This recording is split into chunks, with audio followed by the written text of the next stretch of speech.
नमस्कार दोस्तों, आज के पेपर का हम लोग यहाँ पर एनालिसिस करने वाले हैं। वो क्वेश्चंस जो आपको यहाँ पर पूछे गए हैं, उन्हीं क्वेश्चंस को हम लोग यहाँ पर डिस्कस करेंगे। इंपॉर्टेंट क्वेश्चंस, इसको देखिएगा, बहुत हेल्प मिलेगी। मैंने आपको पहले भी बोला है कि अगर आप ईवीएस के क्वेश्चन को लेकर के परेशान होंगे तो आप बेवजह परेशान होंगे। देखिए, सारे क्वेश्चंस ऑलमोस्ट पेडागोजी के रिपीट होते हैं।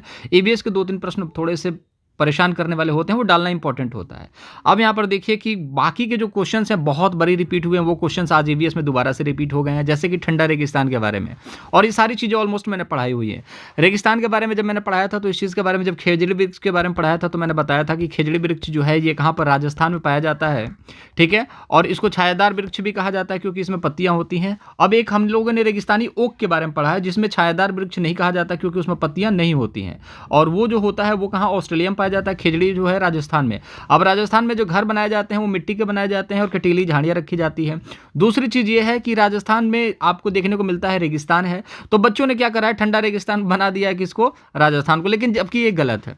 ठंडा रेगिस्तान कहा जाता है जहां पर बहुत ज्यादा ठंड हो और पूरे साल बालू की नहीं, बर्फ की चादर बिछी हो। तो लद्दाख ऐसा जगह है जिसको आप जानते होंगे, उसमें पूरे साल जो है वो बर्फ से ढकी रहती है चीज़ें, इसीलिए ठंडा रेगिस्तान जो है लद्दाख को कहा जाता है। ठीक है, इस चीज़ को याद रखिएगा। तो देखिए, मोस्टली क्वेश्चंस रिपीट हो रहे हैं। अभी मैं बाकी क्वेश्चंस दिखाता हूं कितने रिपीट हुए क्वेश्चंस हैं। और ऑलमोस्ट सारी चीज़ें पढ़ाई हुई हैं और पढ़ाएंगे वही ना जो पूछा जाता है यार, तो फंसेंगी ये चीज़ें, तो क्या दिक्कत है। और बाकी वीडियो से हेल्प मिलेगी तो वीडियो को लाइक जरूर कीजिएगा, चैनल को सब्सक्राइब करेंगे तो ऐसे ही पल पल की अपडेट आपको मिलती रहेगी, जो क्वेश्चन पूछे जा रहे हैं, और अपडेटेड कंटेंट आपको मिलता रहेगा। कुछ सजेशन है तो कमेंट बॉक्स में जरूर बताइएगा, कुछ पूछ सकते हैं, मैं सबके जवाब देता हूँ। देखिए, पैसेज वगैरह जब पूछा जाता है, थोड़ा सा विशेषण के बारे में, विशेष्य के बारे में भी यहाँ पर पूछा गया है। तो क्वेश्चन तो नहीं बताया बच्चे ने कि क्या है, बट थोड़ा बहुत मैं आपको बता देने की कोशिश कर रहा हूँ कि विशेषण क्या होता है। विशेषण वो होता है जो संज्ञा और सर्वनाम की विशेषता बताता है। अब शहद क्या है, ये तो संज्ञा हो गया, शहद मीठा है। अब शहद क्या है, मीठा है, तो मीठा क्या हो जाएगा, विशेषता बता रहा है। ठीक है, सचिन, ठीक है, सचिन अच्छा है, तो सचिन मतलब क्या हो गया, ये संज्ञा हो गया, लेकिन अच्छा क्या हो गया, विशेषण हो गया। सोना जो है असली है, तो सोना जो है असली है, तो सोना क्या हो गया, आप सोना जो होता है वो क्या होता है, संज्ञा हो गया। लेकिन असली है वो क्या बता रहा है, विशेषता बता रहा है ना। तो याद रखिएगा, असली क्या है, विशेषण। तो नकली क्या हो गया, नकली भी तो विशेषण है। जैसे कि बहुत नकली आदमी है, तो नकली क्या है, मतलब आदमी तो है लेकिन नकली है, मतलब उसकी विशेषता बता रहा है। ये असली आदमी है, मतलब कि विशेषता बता रहा है। तो याद रखिएगा, इस तरीके के प्रश्न भी पूछे जाते हैं। ये सारी चीज़ें हम लोगों ने पढ़ी रखी है, कोई दिक्कत वाली बात है नहीं। चलिए, इसके बारे में मैंने मैराथन में कराया था क्वेश्चन की संविधान की अनुसूची 8 के, जो अनुसूची 8 है उसमें 22 भाषाओं को शामिल करा गया है, कौन सी भाषा उसमें शामिल नहीं है।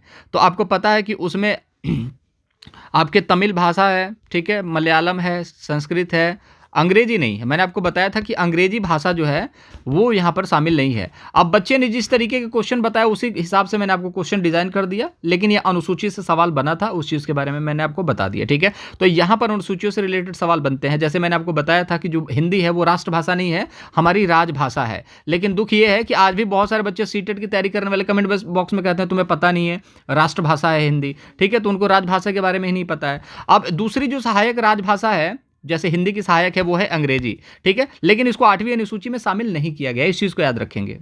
चलिए, नई शिक्षा नीति से सवाल देखेंगे। निपुण भारत भी कल कराया था, वहां सवाल बनते हैं। देखिए, अब सिंपल सी बात है, जो टॉपिक है उससे कराएंगे तो सवाल तो फंसेंगे यार, उसमें कोई बहुत बड़ी बात है नहीं।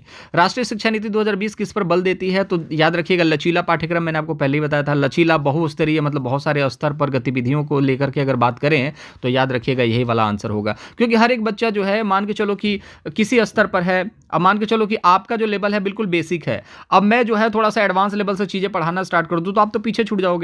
तो जो बच्चा जिस लेवल पर है उसी लेवल के हिसाब से चीज़ों को सिखाना, उसी को बोलते हैं लचीला। जैसे कि हमारा संविधान क्या है, लचीला है और कठोर दोनों है। जब लगता है मॉडिफिकेशन की रिक्वायरमेंट है तो संविधान में क्या होता है, संशोधन कर दिया जाता है। ठीक है, तो वैसे ही जब लगेगा कि इस छात्र को थोड़ा सीखने की रिक्वायरमेंट है, थोड़ा पीछे चलना चाहिए, तो उस छात्र के लिए थोड़ा सा पीछे हमें आना पड़ेगा, इसी को बोला जाता है लचीला। तो एनईपी इस चीज़ के बारे में बल देता है, इस चीज़ को याद रखेंगे। ठीक है, बाकी केवल संज्ञानात्मक पर बल नहीं देता, पाठ्यचर्या के मानकीकरण को, स्टैंडर्डाइजेशन की बात नहीं करता कि इस स्टैंडर्ड से नीचे होना ही नहीं चाहिए।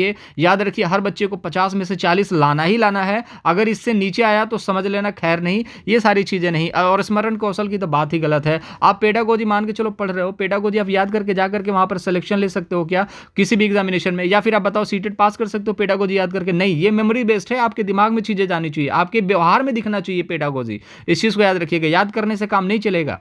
कोहलबर्ग से सवाल बनाया तो देखिए, आसना अच्छा करती है क्योंकि वह दूसरों के द्वारा अच्छा देखा जाना चाहती है। तो जब बच्चा जो है अच्छा करता है, क्यों करना चाहता है? क्योंकि उसका नाम हो यार। आप भी जानते हो कि अब जब सिलेक्शन लोगे तो क्यों लोगे? नाम भी होगा और पैसा भी होगा।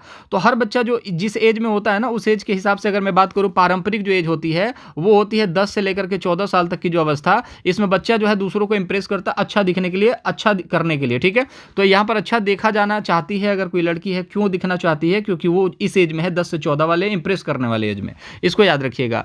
एक होता है पूर्व पारंपरिक, जो कि आपको 10 साल तक देखने को मिलेगा, 4 से लेकर के 10 साल तक का, ठीक है। और एक होता है उत्तर, जो कि आपको 14 से लेकर के 18 साल तक देखने को मिलेगा, ठीक है। अमूर्त संक्रियात्मक, ये पियाजे का नियम है, आपको पता है, ये चौथी अवस्था है। इससे पहले तीसरी अवस्था मूर्त संक्रियात्मक है। उससे पहले जो दूसरी अवस्था है वो पूर्व संक्रियात्मक है। उससे पहले भी पहली अवस्था है वो है इंद्रियगामक अवस्था, जो 0 से लेकर के 2 वर्ष। और 0 से लेकर के 2 वर्ष जो बच्चे होते हैं, उन अवस्थाओं को क्या कहता है, वो जिस अवस्था में सीखते हैं उसको बोलते हैं प्राथमिक एजेंसी। प्राथमिक एजेंसी के थ्रू सीखते हैं। और जो एजेंट होते हैं, माता पिता होते हैं। ये सारी चीज़ें आपको बता चुका हूँ और इसी से सवाल बन रहे हैं। चलिए, यहाँ पर आप देखेंगे कि वाइगोत्स्की के जेडपीडी से भी सवाल बने हैं। आनव 3 अंकों की संख्याओं का जोड़ करने में अकेले संघर्ष करता है, किंतु शिक्षिका की मदद से वह ऐसा करने में सक्षम है, ठीक है। ले वाइगोत्स्की के अनुसार यह काम क्या दर्शाता है? कहने का मतलब है कि आप कुछ काम खुद से करते हो, ठीक है, कुछ काम खुद से कर लेते हो, ठीक है। ये आपका लेवल है, आप लोग कर चुके हो इस काम को, कोई दिक्कत वाली बात नहीं है, बहुत आसान काम था। लेकिन अब जब आपने बीएड बीटीसी कंप्लीट कर लिया, जब सीटेट की तैयारी करने आता हो, देखते हो यार ये तो बड़ी अलग अलग चीज़ें हैं। मैथ भी पूछ रहा है, इंग्लिश भी पूछ रहा है, संस्कृत भी, हिंदी भी, सारी चीज़ें पूछ रहा है और थोड़ा सा लेवल भी बढ़ा दिया है। कोई दिक्कत नहीं। फिर थोड़ी बहुत चीज़ें आप जानते हो कि वाइगोत्स्की कौन है, पियाजे कौन है, लेकिन वाइगोत्स्की के सिद्धांतों के बारे में अगर थोड़ा सा जाएं तो कुछ चीज़ें आपको समझ में नहीं आती हैं। तो आप क्या करते हो कि सर जी से बोलते हो, सर जी एक बात बताओ, जेडपीडी के बारे में थोड़ा बताओ ना। तो अब टीचर ने क्या कहा, जेडपीडी के बारे में आपको थोड़ा सा बताया। तो जब थोड़ा सा यहाँ पर बताया, थोड़ा सा आप जानते थे, इस जो एरिया है ना, इस एरिया को जेडपीडी कहा जाता है, याद रखिएगा। मतलब कि थोड़ा सा चीज़ आप जानते हो, थोड़ा सा आपको हमने बता दिया, वो जो एरिया है उसको बोला जाता है जेडपीडी। कहने का मतलब है, एक बार और समझा देता हूँ, आपका यहाँ पर एडमिट कार्ड है, ठीक है, आप तैयारी स्टार्ट कर रहे हो और यहाँ पर सीटेट का सर्टिफिकेट है जो आप पास करके लोगे। तो इस दरमियान आप कुछ चीज़ें जानते हो, कुछ चीज़ें मैंने आपको बता दी। जब तक एडमिट कार्ड आपका सर्टिफिकेट में कन्वर्ट नहीं हो जाता, तो ये जो ड्यूरेशन है ना, ये जो आपका स्थान है, ये जो आपका एरिया है, इसको बोला जाता है जेडपीडी, जिसमें आप कुछ मेहनत आप कर रहे हो, कुछ मेहनत हम आपके लिए कर रहे हैं, कुछ सहायता दे रहे हैं। और जो सहायता देते हैं उसको पाड़ बोला जाता है, स्कैफ फोल्डिंग बोला जाता है। और ये जो एरिया होता है आपके एडमिट कार्ड से लेकर सर्टिफिकेट बनने के बीच की दूरी जो होती है, वो होता है जेडपीडी। आई होप आपको चीज़ें समझ में आ गई होंगी। दूसरी बात करें, जेडपीडी से संबंधित कौन है, ले वाइगोत्स्की। इसको याद रखिएगा। वाइगोत्स्की किस पर भाषा पर बल देते हैं। वाइगोत्स्की कहते हैं कि पहले भाषा आता है, विचार बाद में आता है, ठीक है। इस चीज़ को याद रखिएगा, ये पूछा गया प्रश्न है। पुनर्बलन पर बात कौन करता है, स्किनर बात करते हैं। और थोड़ी बहुत अगर बात करते हैं नैतिकता को लेकर के, दंड और पुरस्कार, जैसे कि नकारात्मक और सकारात्मक पुनर्बलन, उसके बारे में बात करते हैं कुहलबर्ग। परिपक्वता की बात करें तो ये कौन है, ये है आपके पियाजे साहब। पियाजे ने 4 अवस्थाएं बताई थी। पहली अवस्था 0 से 2 वर्ष, दूसरी अवस्था है कि 2 से लेकर के 7 वर्ष, जिसको पूर्व संक्रियात्मक बोलते हैं। तीसरी अवस्था है 7 से 11, जिसको मूर्त बोला जाता है। और चौथी है 11 से 15। अब पियाजे क्या कहते हैं कि पहले विचार आता है, भाषा बाद में आता है, परिपक्वता पहले हो जाती है, मैच्योरेशन, परिपक्वता, बच्चे पहले परिपक्व होगा फिर बात करेगा, ठीक है। सिंबॉलिक के बारे में कौन बात करते हैं, जो है आपके जेरम ब्रूनर, ये बात करते हैं, ठीक है। तो इस चीज़ को आपको सारी चीज़ें आपने देख लिया।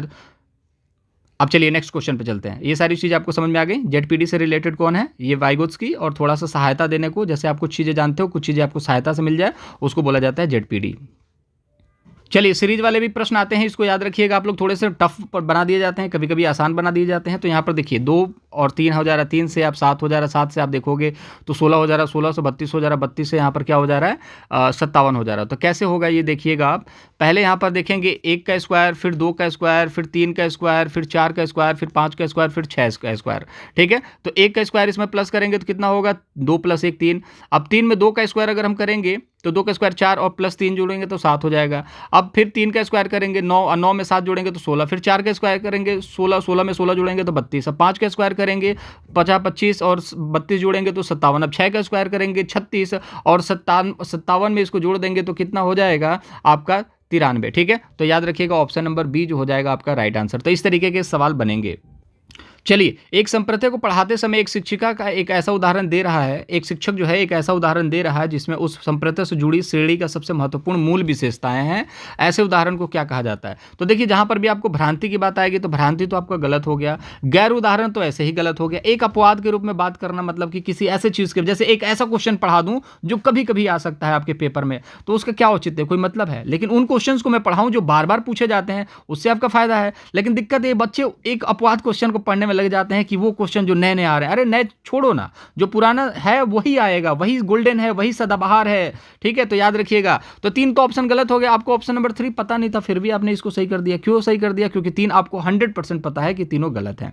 अब एक आधे रूप क्या होता है, जैसे कि मैंने कोई एग्जाम्पल आपको सेट कराया कि आप किस चीज़ से अपने पूर्व ज्ञान से चीज़ों को जोड़ सकते हैं। जैसे कि आपको सीखना है जेडपीडी, मैंने बोला कि एडमिट कार्ड से लेकर के सर्टिफिकेट तक की अवस्था जेडपीडी कही जाती है। मतलब कि यहाँ पर कुछ चीज़ आप जानते हो, कुछ टीचर की मदद से जानते हो, जब तक एडमिट कार्ड सर्टिफिकेट में ना बदल जाए वो जेडपीडी। अब चीज़ें आपको समझ में आ गई ना, तो आपके पूर्व ज्ञान से चीज़ों को जब जोड़ दिया, जब आपने अपना दिमाग लगाना स्टार्ट किया, जब कोई चीज़ सीखने से पहले पूर्व ज्ञान से चीज़ों को जोड़ दिया जाता है, उसी को एक प्रोटोटाइप बोला जाता है। जैसे बोला जाता है ना कि ऑफिस के अपने एक प्रोटोकॉल है, मतलब कि ऑफिस में किस तरीके से रहना है, किस तरीके से काम करना है, सारी चीज़ें, तो उसी को प्रोटोटाइप कहा जाता है। याद रखिएगा, ऑप्शन नंबर सी जो होगा राइट आंसर। इस तरीके के सवाल बन रहे हैं। चलिए अगला प्रश्न देखेंगे। यहाँ पर निम्न में से कौन सा कारक एकाडमिक प्रदर्शन में विद्यार्थियों की असफलता के लिए जिम्मेदार नहीं है? मतलब कि असफलता के लिए जिम्मेदार नहीं है, मतलब कि सफलता के लिए जिम्मेदार है। याद रखिएगा, असफलता और नहीं मतलब कि सफलता के लिए जिम्मेदार है। देखिए कितना बढ़िया प्रश्न पूछा गया। असफलता नहीं मतलब कि सफलता के लिए जिम्मेदार है। तो बोरियत अगर आपको फील होगी तो आप पढ़ाई नहीं कर पाओगे। बहुत सारे बच्चे कहते हैं कि आप सर थोड़ा सा ऑप्शंस को आप जल्दी जल्दी कर दिया करो, टाइम नहीं होता हमारे पास, बोर लगता है जब आप चीज़ों को समझाते हो। तो यार मुझे तो समझ में ही नहीं आता कि जब आपको पेडागोजी समझाने से नहीं समझ में आ रहा तो फिर ऐसे कैसे समझ में आएगा। बट मेरा काम है वो मैं करूँगा, भले बंदा देखे या ना देखे, क्योंकि मुझे तो समझाना है ना। तो बहुत सारे बच्चों को बोरियत लगता है, भाई कोई दिक्कत नहीं, मत देखो। तो बोरियत से तो आप सीख ही नहीं पाओगे। जिज्ञासा है तो सीखोगे, क्योंकि अगर कुछ बनना है तो आपको कुछ सीखना पड़ेगा, और सीखने के लिए टाइम देना पड़ता है, और टाइम वहाँ दो जहाँ पर उसका आउटपुट निकले। तनाव में चीज़ों को नहीं कर पाओगे। सोचोगे 2 दिन बचा हुआ है, पढ़ लें बहुत सारी चीज़ें, 2 दिन के अंदर फटाफट एमसीक्यूज देख लें, उससे दिमाग में सीडीपी नहीं घुस पाएगा दोस्त। और वो एक आध आप ईवीएस के क्वेश्चन फंस गए तो अच्छी बात है, नहीं फंसे तो जय सिया राम। भय से तो कुछ होना है नहीं, डरोगे, हाथ पैर कांपेंगे, वैसे ही आपका पेपर खराब हो जाएगा। तो आपको कभी भी देखो सफल होना है ना, तो आपके अंदर उत्सुकता होनी चाहिए सीखने की। अगर आप सीख जाओगे तो कॉन्फिडेंस बढ़ जाएगा, हाथ पैर नहीं फूलेंगे आपके। इस चीज़ को याद रखिए, ठीक है? Option number 2 right answer. चलिए अगला प्रश्न देखेंगे। प्रभावी अधिगम के लिए शिक्षार्थी की भागीदारी की आवश्यकता है। तो जैसे कि कोई प्रभावशाली इफेक्टिव आप लर्निंग कर रहे हैं तो आपको क्या होना चाहिए? जैसे कि आप सीख रहे हैं, सीटेट के लिए तैयारी कर रहे हैं, तो आपको किस तरीके से सीखना चाहिए? आप विनम्र हो जाएंगे कि ठीक है पापा जी, जैसा आप कहेंगे मैं वैसा ही करूँगा पापा जी, मैं जा रहा हूँ पढ़ने, ठीक है?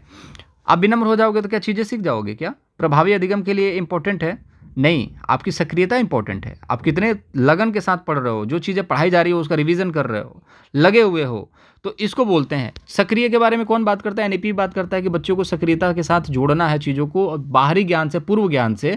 तो याद रखिएगा ऑप्शन नंबर 2 राइट आंसर होगा। कोई क्लास में आपने देखा होगा जो बहुत शांत किस्म के बच्चे होते हैं, जरूरी थोड़ी ना है वो पढ़ने में अच्छे होंगे या फिर उनका अधिगम अच्छा होगा, उनका व्यवहार ही वैसा है। लेकिन जरूरी नहीं है कि व्यवहार आपके अधिगम में सीखने के लिए सहायता दे, ना सीखने के लिए भी सहायता दे सकता है। याद रखिएगा, आंशिक तौर पर तो कोई चीज़ सीखी ही नहीं जा सकती। आपको लगता है क्या कि परीक्षा है, 2 दिन पहले ये वीडियो देख लूंगा तो उससे मैं पास हो जाऊंगा? नहीं, हेल्प मिलेगी। अगर आपको बहुत पहले से कुछ चीज़ें पता है, उस वीडियोस को देखने के बाद हेल्प मिलेगी, लेकिन उस वीडियो से ही आप 100% 150 में 150 लाओगे, पॉसिबल तो है ही नहीं, ठीक है? निष्क्रिय हो जाओगे तो वो तो बस वही है, 0 बट्टा सन्नाटे वाले हिसाब किताब है, उसमें तो कुछ मिलने वाला है नहीं। तो ऑप्शन नंबर 2 राइट आंसर होगा। इस तरीके के क्वेश्चंस पूछे जा रहे हैं। वीडियो अच्छा लग रहा है तो लाइक कीजिएगा, इसमें तो बहुत कंजूस हैं आप लोग, मानना पड़ेगा यार। लाइक ही नहीं करते हो और ना ही चैनल को सब्सक्राइब करते हो। आपको लगता है कि चलो ठीक है ले लिया, लेकिन गुरुदक्षिणा देनी चाहिए, क्योंकि इससे आपको हेल्प मिलेगी, और आप भी आगे चल करके जब टीचर बनेंगे ना तो आपको भी सरकार गुरुदक्षिणा देगी। तो इसमें तो कंजूसी बिल्कुल ना करें, बाकी इच्छा आपकी है दोस्त।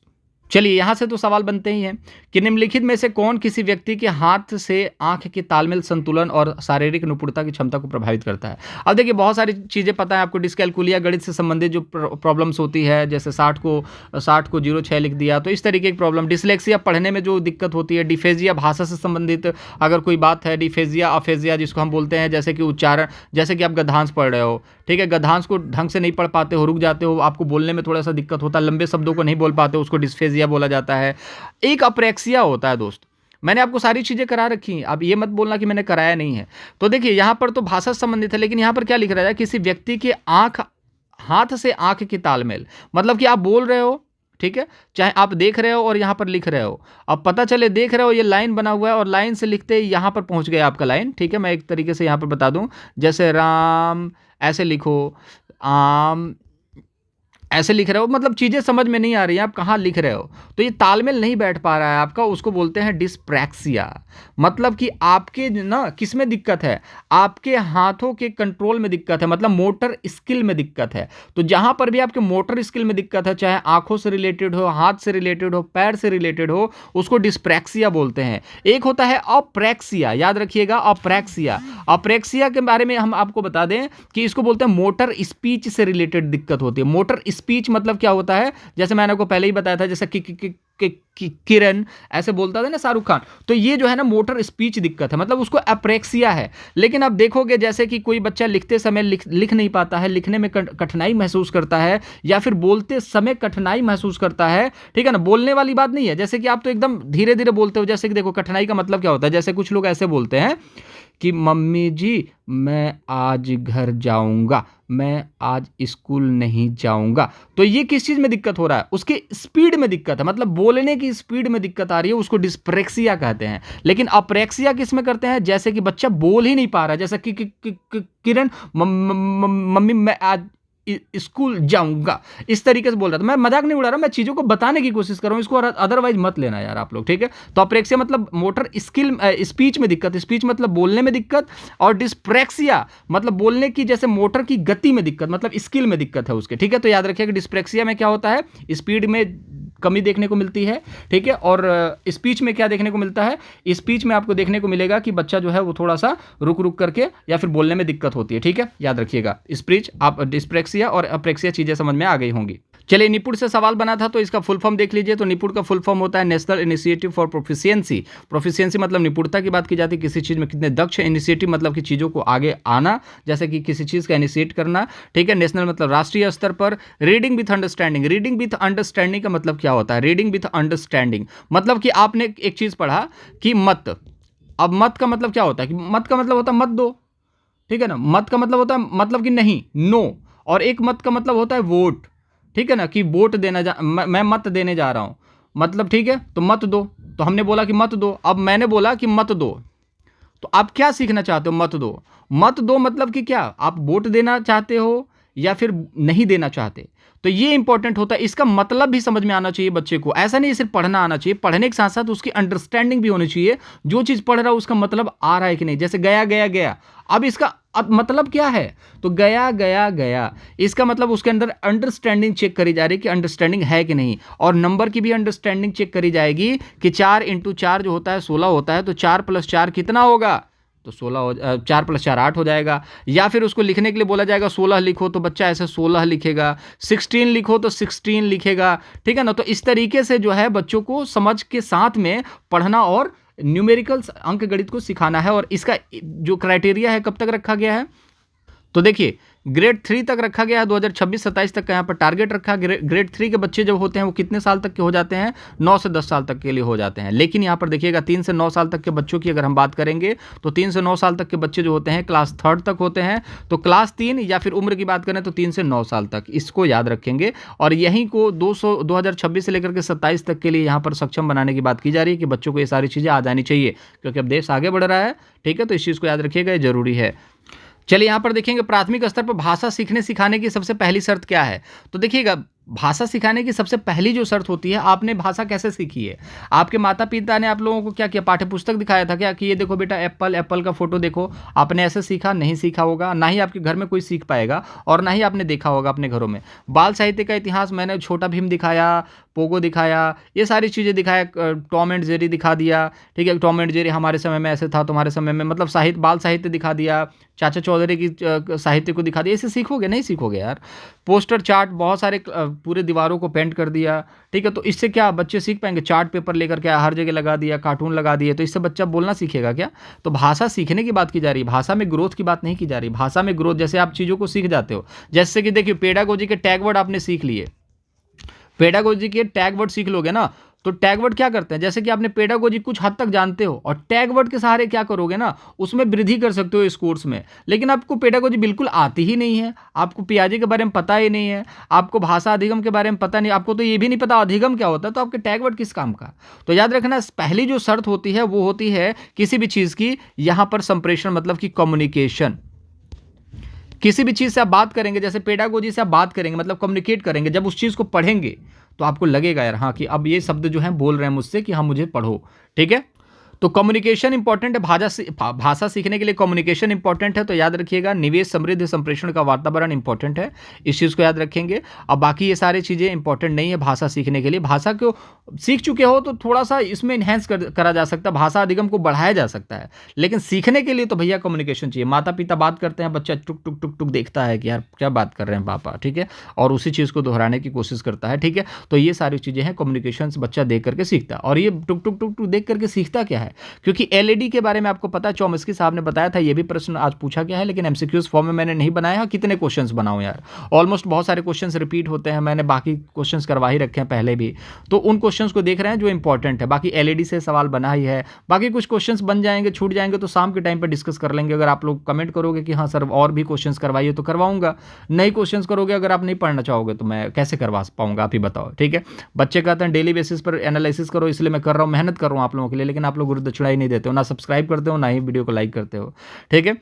तो एलईडी के बारे में बात करते हैं कि जब बच्चा जो है ना उसके पास एलईडी होता है दिमाग में फिट, ऑटोमेटिक देखेगा, आप लोग बात कर रहे हो ना, तो सीखना स्टार्ट कर देता है और सीखता है। तो याद रखिएगा, एलईडी होता है, ये किसने बताया था, चौमस्की साहब ने बताया था। पियाजे से यहाँ पर आप देखोगे तो संज्ञानात्मक विकास, कोहलबर्ग से नैतिकता, और सामाजिक सांस्कृतिक जो है आपके यहाँ पर बाइगोत्स्की साहब से। तो कुछ और भी इंपॉर्टेंट क्वेश्चंस थे जिसको हम लोगों ने ईवीएस के मैराथन क्लासेस में देख लिया है, उन क्वेश्चन उनसे भी प्रश्न बने हुए हैं, जैसे कि लेखा के बारे में, रेबो के बारे में, ठीक है, रेबो के बारे में मैंने बताया है, ठीक है, रेबो से यहाँ पर सवाल बना था, बहुत सारे सवाल, निपुण से भी सवाल बने हैं। तो अब कितने क्वेश्चन कराएंगे, अब शाम के टाइम पे हम लोग इस चीज़ के बारे में डिस्कस करेंगे। तो इतने हैं इंपॉर्टेंट क्वेश्चन जो अभी थे, और भी इंपॉर्टेंट है जो शाम को हम लोग इसके बारे में डिस्कस करेंगे। बहुत सारे बच्चे अभी भेजेंगे कि ये क्वेश्चन है, ये ऑथेंटिक क्वेश्चन है जिसको हम लोगों ने डिस्कस करा। मैथ के भी कुछ क्वेश्चन है, उसको भी डिस्कस करेंगे, शाम को करेंगे। तो ख्याल रखिएगा अपना, मुलाकात करेंगे अगली वीडियो में, ठीक है, बाय बाय।